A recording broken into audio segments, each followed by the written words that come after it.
അയ്യോ, ഈ കരച്ചില് കേൾക്കുമ്പോൾ തോന്നുന്നത് എന്റെ മാത്രം നിർബന്ധമായിരുന്നു. ഞാൻ അന്നേ ആ ഒരു സെക്കൻഡ് ഷോയ്ക്ക് പോയാൽ മതിയായിരുന്നു. ഇന്ന് ഇവിടെ വന്ന് കിടന്ന് ഇങ്ങനെ കരയേണ്ട അവസ്ഥ വരത്തില്ലായിരുന്നു.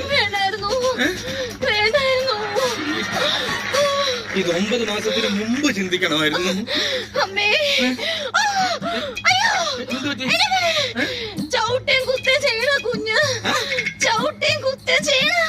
ഇതിനകത്ത് വല്ല ബ്രൂസിലോ ജാക്കിച്ചാനോ വല്ലോ ആണോന്ന് അറിയില്ലല്ലോ. എന്നാലും ഒരു കാര്യം ഉറപ്പിച്ചു, ആങ്കൊച്ച് തന്നെ. ഒരൊറ്റ വിളിയാണ് എല്ലാ വർഷവും ഇതേപോലെ ഇവിടെ വന്ന് നിൽക്കേണ്ടി വരുന്നത്. ആൺകുട്ടി ആവാനാണോ ആഗ്രഹം, പെൺകുട്ടി ആവാനാണോ ആഗ്രഹം? ഏതായാലും എന്റേതാവണമെന്നായിരുന്നു എന്റെ ആഗ്രഹം.